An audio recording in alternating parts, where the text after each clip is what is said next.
Oi gente, como é que vocês estão? No vídeo de hoje nós vamos falar sobre o caso de Amityville, que é um dos casos de terror real mais conhecidos e famosos do mundo. Provavelmente você já ouviu falar sobre Amityville alguma vez na sua vida. Se você não conhece, essa vai ser uma ótima oportunidade para conhecer, porque eu juntei tudo de mais importante, mais interessante e fiz um vídeo super completo pra vocês. Se você não gosta de Amityville, eu vou te fazer gostar agora, porque assim, eu sou obcecada, é meu Império Romano, é meu caso sobrenatural favorito, tenho certeza que eu vou fazer você gostar nesse vídeo. E eu fiz o roteiro desse vídeo todo baseado no crime real que aconteceu, que deu início a tudo isso, e no livro de Jay Anson, que foi escrito juntamente com os Lutz, a família que se mudou pra casa de Amityville e disse que passou várias coisas sobrenaturais naquele lugar. Também vou juntar coisas de documentários, coisas ditas pelo próprio Ronald DeFeo. Vai ser um vídeo completo, vai ser o seu guia sobre Amityville. Essa história começa no número 112 da Ocean Avenue, em Nova York, lá nos Estados Unidos. Nesse endereço morava uma família que tinha condições boas naquela época, e essa família era a família DeFeo. E ela era composta dos pais, que era o Ronald DeFeo e a Louise DeFeo, e os seus 5 filhos, a Dawn, a Alison, o John, o Mac e o Ronald, sendo o Ronald o mais velho dos 5 filhos. E eles tinham uma vida aparentemente muito boa, as pessoas que passavam por ali, os vizinhos, achavam que era uma família feliz. I think they were just very sweet, very religious people, very family-minded people. And that's about all I could say. Very good, very generous, good type. Very close to their children. Até que tudo mudou na noite de 13 de novembro de 1974, quando Ronald DeFeo vai até um bar que tinha próximo ali de sua casa, pedindo ajuda, dizendo que seus pais tinham sido mortos. E não só seus pais, como toda a sua família. Então, juntamente com ele, um grupo de pessoas que estava ali pelo bar foi até aquele local, a residência, né, a casa deles, e chegando lá, eles viram que de fato estava todo mundo sem vida. Lá no bar ainda, um homem chamado Joe fez a ligação de emergência para a polícia, para a ambulância, pedindo ajuda e dizendo o que tinha acontecido. Então, pouco tempo depois, a polícia chegou até a casa dos DeFeo. Quando a polícia chegou naquele lugar, eles realizaram uma busca na casa e assim descobriram cenas absurdas de não apenas os pais, mas também dos seus irmãos. Então, todos os 6 membros da família estavam sem vida em suas camas. Alguém havia atirado neles, pessoa por pessoa, mas o mais estranho e curioso era que estava todo mundo na mesma posição. Todos estavam deitados na cama de barriga para baixo, o que era muito estranho, porque mesmo que fosse mais de uma pessoa ali fazendo aquele crime, ainda assim um ouviria e ia tentar fugir, ou ia tentar levantar pra ver o que estava acontecendo, mas parece que aquela pessoa ou aquelas pessoas passaram de cama em cama, tirando a vida de todo mundo, e nenhum deles ouviu pra levantar e ver o que estava acontecendo. Os pais do Ronald, eles tinham sido mortos com 2 tiros cada um, enquanto os irmãos apenas com 1 tiro. E logo ali constatou-se que eles tinham perdido a vida por conta de um rifle. Então, naquela mesma noite, Ronald foi levado para a delegacia para prestar alguns depoimentos. E logo de cara ele falou que aquele crime provavelmente tinha sido cometido por alguns membros da máfia. Ninguém entendeu muito bem quando ele falou aquilo ali. Só que no dia seguinte, depois de algumas horas sendo interrogado, sendo pressionado pela polícia, ele confessou ter sido o autor do crime. Mas quando a gente tenta entender quais foram os supostos motivos de Ronald para cometer aquele crime, a gente começa a adentrar numa vida, no cotidiano de uma família que poucas pessoas conheciam. O Ronald, ele teve muitos problemas durante toda a infância e adolescência, ainda mais por ter sido o filho mais velho. O pai dele constantemente abusava e castigava o Ronald mais severamente, até mesmo por ele achar que ele era o filho mais velho e tinha que dar o exemplo. Então, a partir daquilo ali, ele desenvolveu vários transtornos de personalidade. E sempre que o Ronald se mostrava um cara problemático, os pais meio que voltavam atrás e tentavam compensar tudo que eles tinham feito pelo filho de ruim com alguma coisa que eles consideravam como sendo boa. Então, davam presente, dinheiro, meio que mimavam o cara, enquanto por outro lado eles exigiam muito dele. No seu aniversário de 14 anos, o Ronald ganhou uma lancha, e isso é uma coisa muito significativa. Quem é que dá uma lancha de presente pro filho de 14 anos? Então o Ronald começou a ficar cada vez mais mimado, e quando ele não tinha o que ele queria, ele surtava. Inclusive, ele tinha muitos problemas com drogas e já chegou a ser expulso da escola várias vezes, de diversas escolas, por conta disso e por conta do seu comportamento muito agressivo. E é nesse momento que o sobrenatural meio que começa a entrar aqui na história, gente. O Ronald,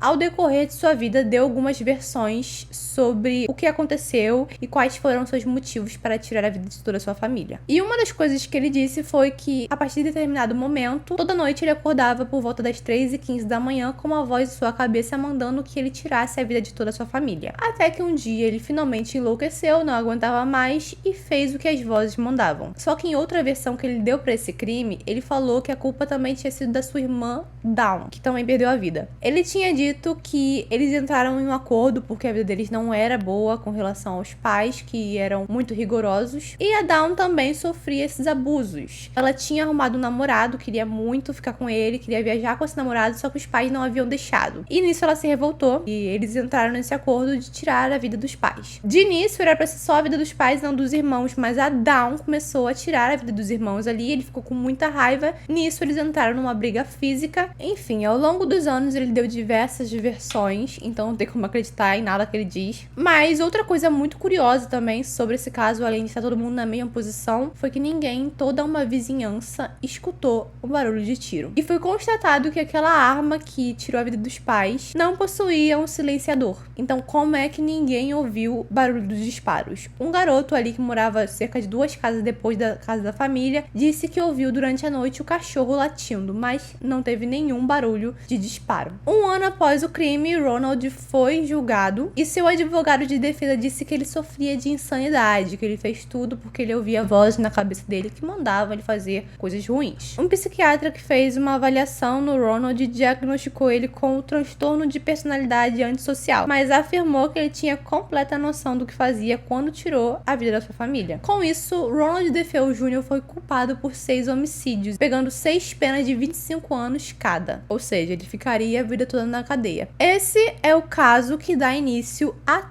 toda uma trama em Amityville que fez mais de 20 e poucos filmes, diversos documentários, livros, só falta série, né? Muito conteúdo sobre, mas todo o sobrenatural de fato começa no ano de 1975, quando George e Kate Lutz compram a casa de Amityville, que era anteriormente da família DeFeo, por $80 mil. Eles chegam ali, olham a casa, não estão nem acreditando naquele valor, é realmente um valor muito abaixo do que se pediria normalmente. E depois que eles viram tudo, a mulher da imobiliária falou que não sabia se deveria ter dito isso antes ou agora mesmo depois deles terem visto a casa, mas que ali era a casa onde aconteceu o assassinato da família DeFeo. Só que eles não ligavam muito sobre o que aconteceu antes lá, eles não eram muito supersticiosos. Então, pouco tempo depois da primeira visita, eles se mudaram pra lá com os 3 filhos de Kate, Danny, Missy e Chris. Porque assim, os filhos eram apenas da Kate, não eram do George, ele era padrasto das crianças. Só que o que acontece, gente? Essa família vai entrar na casa, vai achar tudo bonito, lindo, maravilhoso, né? Uma casa enorme, tinha um lago atrás, tinha uma casa do lago, era uma casa enorme e foi muito barata. Eles vão entrar ali com toda uma expectativa, né? Era literalmente a história do eu, você, 3 filhos e um cachorro, porque eles tinham um cachorro e eles estavam tentando novamente. Eles já tinham se relacionado no passado, não tinha dado certo. Eles já tinham cada um suas casas, mas queriam constituir essa família juntos, né? Continuar, porque o filho já era da Kate. Mas então, essa família só vai conseguir ficar nessa casa de Amityville durante 28 dias, porque depois disso eles vão sair corridos, dizendo que foi a pior experiência da vida deles, que eles nunca passaram por algo tão perturbador na vida. Todos os fatos que eu vou contar a partir daqui sobre o que aconteceu nessa casa foram tirados do livro The Amityville Horror, do autor Dan Anson. E esse livro conta a história real de Amityville e foi baseado nas experiências vividas pelos Lutz, a família que veio depois dos DeFeos. Quando eles se mudam pra casa, o George fala com um amigo que comprou a casa que tinha acontecido esses assassinatos, né, que tava assim bombado, era muito recente. E o amigo falou que se ele fosse ele, chamaria um padre para benzer a casa, tirar energias negativas, até porque o que aconteceu lá foi muito sério. Eles não ligavam muito pra isso, mas mesmo assim chamaram um padre. O padre que foi até a casa foi o Frank Ralph Pecoraro. Então ele começa lá a abençoar a casa, joga água benta e tal. E ele começa a sentir uma coisa muito estranha, e conforme vai adentrando os quartos, ele ouve vozes falando para que ele saísse daquela casa. Lembrando que isso foi logo que eles adentraram a casa, então só quem tinha ouvido isso foi o padre mesmo quando tava fazendo aquele procedimento. Ele foi embora e dali as coisas só pioraram. I was blessing the sewing room. It was cold. It was really cold in there. And I thought, gee, this is peculiar. Because it was a lovely day out. And it was winter, yes, but it didn't account for that kind of coldness. I also was sprinkling holy water. And I heard a rather deep voice behind me say, get out. O George, o pai da família, né, começou a acordar às 3h15 da noite, que coincidentemente era o mesmo horário que o Ronald DeFeo disse que acordava e ouvia vozes mandando ele matar toda a sua família. E alguma coisa sempre levava ele pra casa de barcos, que ficava ali aos fundos da casa. Ele não sabe porquê, mas ele era atraído pra lá. Eles começaram a sentir a casa muito fria e não adiantava colocar lenha na lareira pra tentar aquecer, porque a temperatura era sempre de 15 graus negativos. E tudo que eu tô narrando de sobrenatural se espalhou por esses 28 dias. Só que tudo isso foi tirado do livro, muito grande. Então sim, vai vir um monte de coisa sobrenatural uma atrás da outra, mas foi esperada por esses 28 dias, tá? O George mudou completamente de humor. Era como se ele fosse outra pessoa. Ele começou a se irritar muito com as crianças, brigava por qualquer motivo. E aí ele começou a arrumar problema também com a Kate, porque ela já não aguentava mais aquela tensão toda dentro de casa. Aí brigava com ele, falando que ele tinha que se acalmar mais, não entendia porque ele tava agindo daquela forma. Só que pouco tempo depois, a Kate começou a se estressar também. E qualquer coisinha que as crianças faziam era motivo de surtar. Então teve um dia que o George e a Kate pegaram uma cinta e meteram nas crianças, bateram muito nelas. Ao mesmo tempo que tava todo esse estresse, a tensão, esses surtos, né, abusos dentro de casa, continuavam coisas sobrenaturais e estranhas acontecendo. Começou a sair uma água escura de todos os vasos sanitários da casa, e aquilo possuía um cheiro muito ruim. E logo depois eles começam a perceber um enxame de moscas no quarto de costuras, que era onde mais acontecia coisa sobrenatural. Dentro desses 28 dias, teve um dia que eles receberam uma visita de um homem estranho, que se dizia ali vizinho, levou umas cervejas pra casa ali deles, né, pra conversar, dar boas-vindas. Ele foi até a cozinha, conversou pouco, conheceu a Kate, e depois disse que precisava ir embora. E junto com ele levou as cervejas que ele tinha levado pra tomar com os vizinhos. Eles acharam aquilo meio estranho, mas deixaram pra lá. Só que naquela mesma noite, quando George acordou 3h15 da manhã, ele se levantou e foi até a sala. E a porta de entrada da sala, que era muito pesada, possuía mais ou menos 113 quilos, tinha sido arrombada e estava presa apenas por uma dobradiça. A maçaneta daquela porta estava completamente retorcida. O revestimento de metal estava dobrado para trás, como se alguém tivesse tentado abrir com alguma ferramenta, mas pelo lado de dentro. Nesse momento, o George tinha acordado a Kate para ver o que estava acontecendo. Ela foi até lá, viu tudo e resolveu ver as crianças, né? Afinal de contas, a casa tinha sido invadida. E todos eles estavam dormindo de bruços, com a barriga para baixo, né? Na mesma posição que a família anterior havia perdido a vida. E um detalhe muito bizarro sobre essa família Lutz, gente, é que eles mantiveram vários móveis da família DeFeo ali. Inclusive as próprias camas onde aquelas pessoas perderam as vidas. Tá, que eles não se importavam com essas coisas do que aconteceu, não eram muito supersticiosos, mas isso aí é o básico, As coisas iam ficando cada vez mais estranhas naquela casa. Os meninos começaram a brigar, caíram no soco. Eles nunca tinham brigado na vida. Tempo depois, a Kate foi arrumar seu closet e viu um crucifixo que tinha ganhado no casamento e que havia sido abençoado. E esse crucifixo estava virado de cabeça para baixo. E lembra do padre que eu falei que tinha ido lá benzer a casa? Então, ele ouviu aquelas vozes, foi para casa e desde que ele saiu de lá, ele começou a se sentir muito mal. E no decorrer desses dias, ele ficou muito doente. Ele estava com muita febre e sabia que aquilo tinha alguma relação com a casa. Então, ele decidiu ligar para a família, porque ele sentia que por algum motivo aquela família tinha que se manter longe daquele quarto de costuras. Ele achava que era de lá que via toda a negatividade. Só que aí quando ele estava no telefone falando com a família, a ligação começou a ficar muito mal e por algum motivo caiu e ele não conseguiu contar o que ele achava. Nisso já veio a véspera de Natal. A mãe e o irmão da Kate foram visitar a família, passar um tempo lá com eles e acharam super estranho como que o George estava. Até a aparência dele estava mudada. Parecia que ele não tomava banho, não fazia barba há mais de uma semana. Logo depois acontece mais uma coisa bizarra que é retratada em muitos filmes. E uma daquelas visitas noturnas do George até aquela casa de barcos, né, às 3h15 da manhã, quando ele tá lá, ele olha pra casa e vê na janela do quarto da filha ela com porco atrás dela. Só que quando ele entra na casa, sobe as escadas, chega no quarto, a filha tá dormindo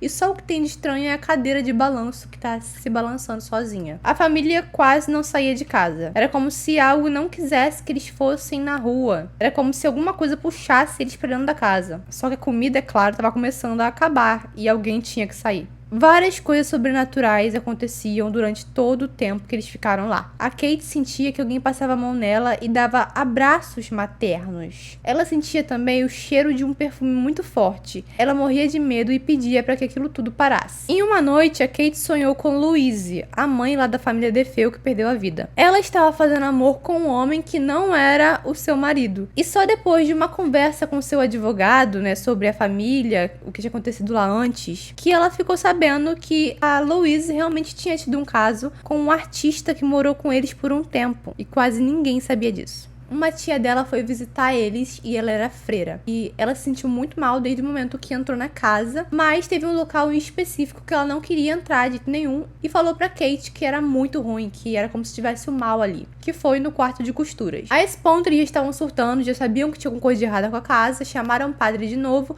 e o padre entrou em contato com um detetive para saber um pouquinho mais sobre a família DeFeo. George, o pai da família, resolveu dar uma volta, finalmente sair de casa e foi até o bar que o Ronald DeFeo frequentava. Foi quando ele deu uma respirada e começou a analisar todas as coisas que estavam acontecendo com ele e sua família na nova casa. Ele começou a se perguntar por que de tanto frio, de tanto estresse, porque ele passou todos os dias colocando lenha e mesmo assim não esquentava a casa, porque ele sentia a necessidade de ir até a casa de Barcos toda noite. Pensava também sobre as moscas e várias outras coisas. Ele sentiu como se naquele momento que ele tivesse finalmente saído daquela casa para dar um tempo para respirar, ele estivesse conseguindo pensar e que era realmente alguma coisa séria acontecendo ali com eles. No meio disso tudo, a família também encontrou um quarto vermelho escondido ali na casa. As pessoas sempre teorizam muito sobre o que era esse quarto vermelho, mas aparentemente era só uma parede vermelha. Certo dia, a Kate sentiu que uma estátua que ficava ali na casa de um leão se mexeu, mas como tava todo aquele estresse, ela decidiu que não falaria nada com o George. À noite, aquela estátua foi encontrada no chão, onde o próprio George tropeçou. Nisso, ele viu que o tornozelo dele estava muito inchado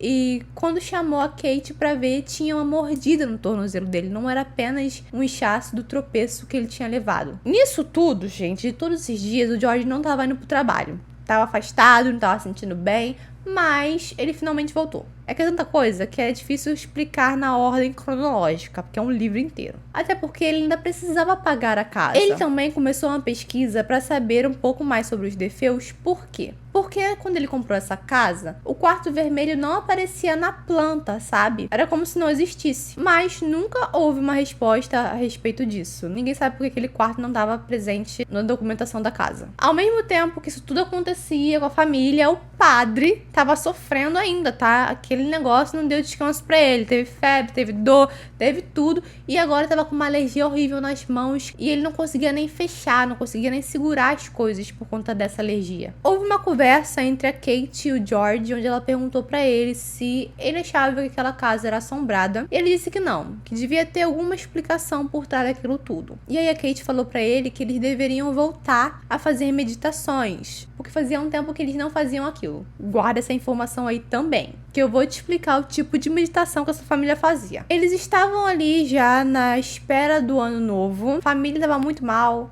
as crianças infelizes, e enquanto eles estavam ali na sala esperando a virada do ano novo, a família, na verdade a Kate, viu na lareira uma chama, alguma coisa ali, que representava uma coisa meio medonha. Ela viu um rosto nas chamas da lareira, devia ser ali com a madeira misturada, a madeira fez um rosto, que de acordo com ela, lembrava um rosto que havia sido marcado por um tiro de bala, um tiro de arma de fogo. Naquela noite, ninguém teve paz, eles foram dormir e o casal Lutz estava já apagado, quando eles sentiram alguma coisa puxando o cobertor deles, que tirou ali da cama. Acordaram, viram que a janela estava aberta e tava uma ventaninha enorme no quarto, coisa que era impossível porque eles tinham fechado a janela. Foram andando pela casa, viram que todas as janelas estavam abertas. Ela entrou no quarto da filha e recebeu uma onda de calor muito forte no corpo dela, que ela não entendeu nada, não sabia porque que tava tão quente no quarto dela enquanto tava tão frio pelo resto da casa. E quando Kate olhou pra janela, gente, ela viu ali um par de olhos vermelhos do lado de fora da janela. Então eles saíram mais do que depressa pra ver o que tinha do lado de fora da casa e encontraram algumas pegadas ali do que parecia ser pés de porco. E na manhã seguinte, eles acordaram, o George foi até a parte ali da garagem e viu que a porta da garagem estava completamente acabada, estava pendurada, não tinha como fazerem aquilo e eles não terem ouvido durante a noite, então não entenderam nada. E agora eu vou te dar uma grande resumida, senão a gente vai ficar aqui até amanhã. George encontrou um poço na sua casa após mexer no quintal. O padre que tinha ido lá estava tendo uma reunião com alguns chanceleres da diocese para saber o que eles resolveriam a respeito da casa. Foi quando eles recomendaram o padre não voltar na casa e meio que fizeram um pouco caso daquilo ali. O padre então falou para Kate sobre o Instituto de Pesquisas Psíquicas. O George fez uma carta para os parapsicólogos e entrou em contato com a namorada de um amigo que dizia ser médium e que falou também que poderia ajudar eles. Quando ele fala com essa médium, ele fica espantado porque ela relata que ele tem que encontrar um poço na casa dele, que é de onde aqueles espíritos estão saindo. E de acordo com ela, ele teria que trancar esse poço porque mesmo que tivessem apenas uma rachadura, já seria o suficiente para que eles saíssem. Gente, de onde eu venho, o espírito consegue atravessar parede, poço. Um dia, enquanto Kate dormia profundamente, George estava acordado e era 2 horas da manhã. E em certo momento, ele se vira para a esposa e percebe que mais uma vez, porque já tinha acontecido antes, ela estava levitando a 30 centímetros da cama. Rapidamente, ele puxa ela pelo cabelo e ela cai na cama de volta, mas quando vira para ele, a imagem que ele vê é de uma mulher de 90 anos, com cabelos brancos, rugas e desdentada. O George, nesse momento, dá um pulo e a Kate vê a cara de medo do seu marido, vai até o banheiro para ver o que tem de errado com o seu rosto. É quando ela vê enormes marcas nas bochechas como se fossem arranhões. E George a vê assim também. Nesse momento, eles vão ver as crianças para ver se elas estão bem e depois os dois seguem para o quarto, mas não conseguem dormir. Horas se passam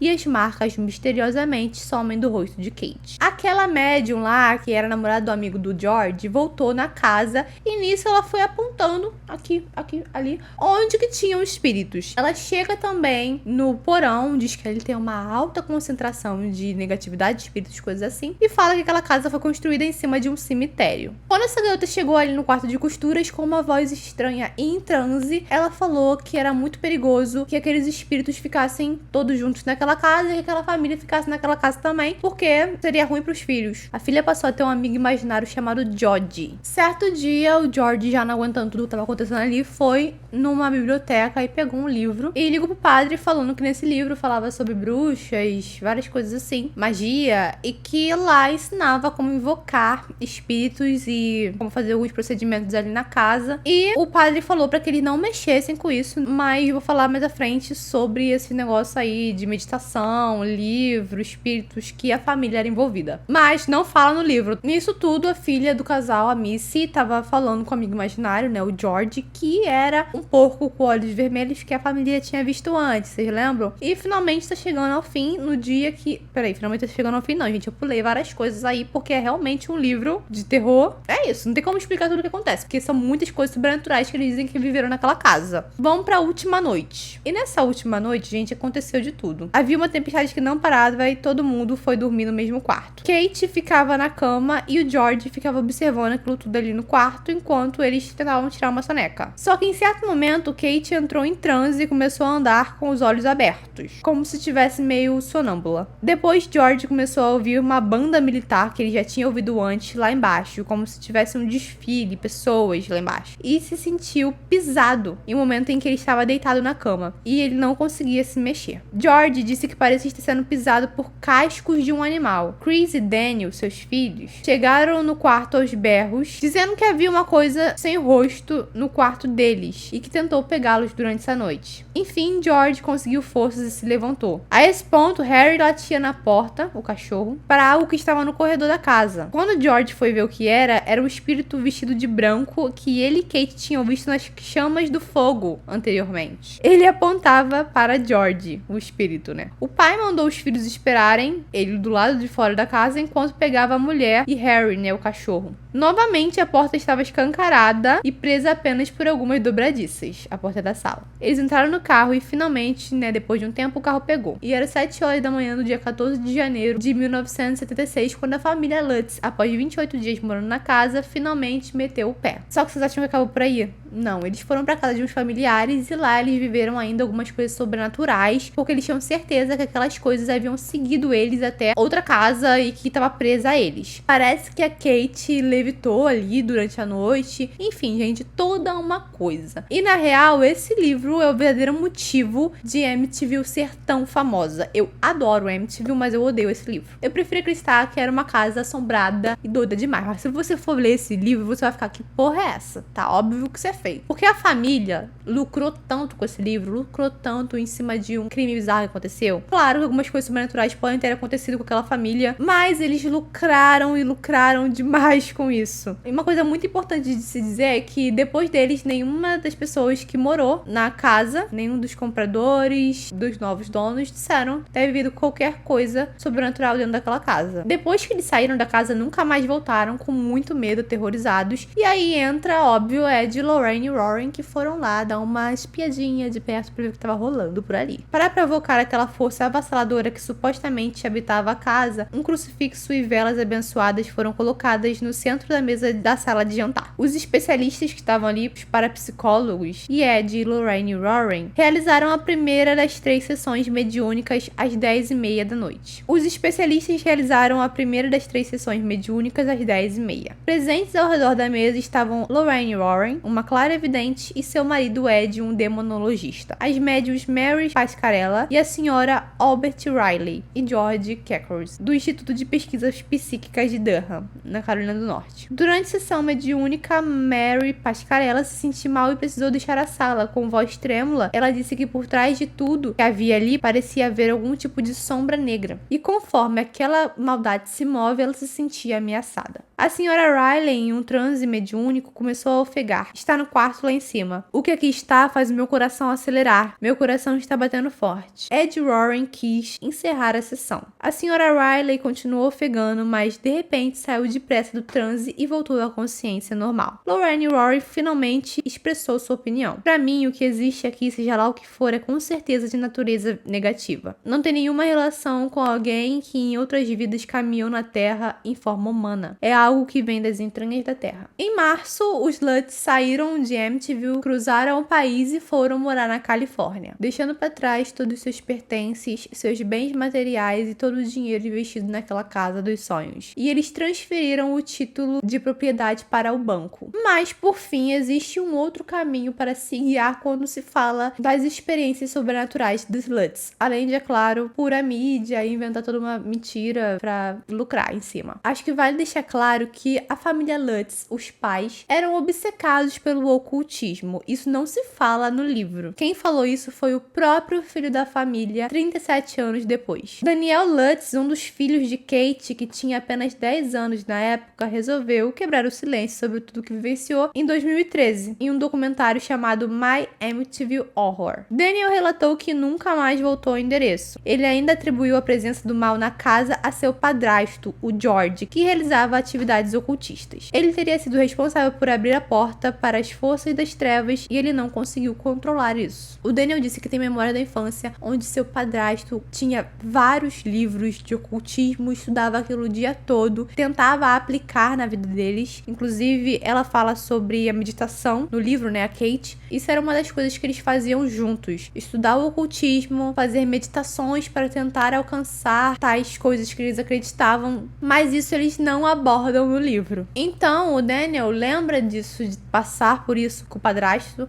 e com a mãe. E falou também que as coisas sobrenaturais começaram a acontecer na família antes mesmo deles se mudarem para a casa em Amityville, porque eles já mexiam com isso antes. Então, assim, gente, não tem como dizer que é mentira. É claro que muita coisa ali é mentira, eles aumentaram. Eu acho que sim, teve alguma coisa sobrenatural, mas por conta dos próprios Lutz. Até porque esse George, ele parecia um homem super fanfarrão, que era obcecado por essa parte aí de ocultismo, coisas sobrenaturais. Ele tentava fazer com que aquilo acontecesse na vida deles. E talvez ele tenha se mudado para essa casa exatamente com esse objetivo. Já tinha acontecido uma coisa bizarra, muito ruim, um crime terrível ali. E ele já tava meio que avançado avançado numas coisas, ele já conseguia puxar umas coisas do sobrenatural pra vida deles, como o próprio Daniel, filho da Kate, falou. E ele aproveitou, né, desse portal ou dessa energia da casa pra isso. Mas é claro que nem tudo que tá no livro é verdade. A maioria das coisas são tudo mentira, assim, bizarras, né, gente? Pelo amor de Deus. Super anos 70 mesmo pra você inventar uma mentira tão descabida dessa. Mas coisa sem nexo. Daniel ainda disse que as crenças e práticas de George desencadearam o que estava acontecendo na casa com a família. E foi como um truque de mágica que deu errado e você simplesmente não consegue parar, não consegue desligar. Lembrando que foram feitos diversos testes em detectores de mentira com a família Lutz e eles passaram em todos. Aí como é que é, né? É isso que eu tô falando. Talvez aconteceu sim alguma coisa sobrenatural, mas não do jeito que eles falaram. A casa de Amityville chegou a ser vendida para uma nova família que alegou não ter vivido nenhuma experiência sobrenatural. Apesar disso, eles decidiram abandonar a residência por conta da visita frequente de turistas ali. Eles inclusive chegaram a processar os Lutz. Por fim, a casa em Amityville foi comprada em novembro de 2016 por $850 mil.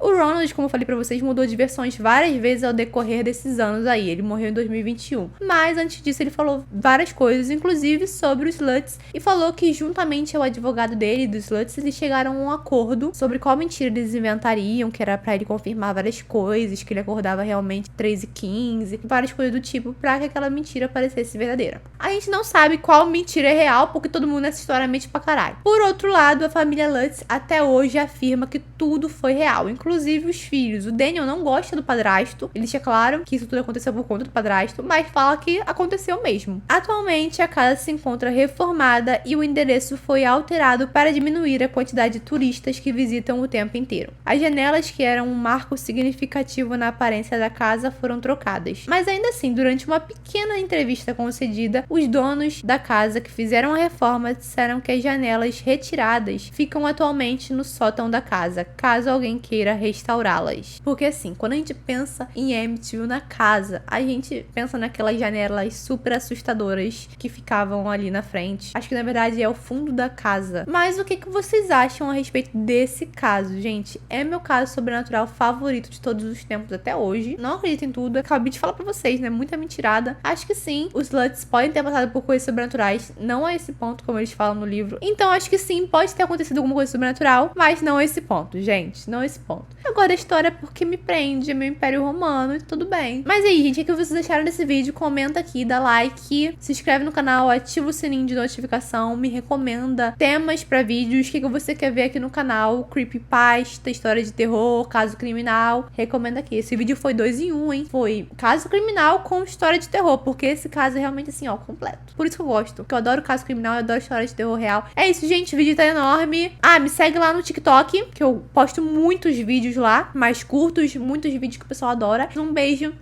e até o próximo vídeo.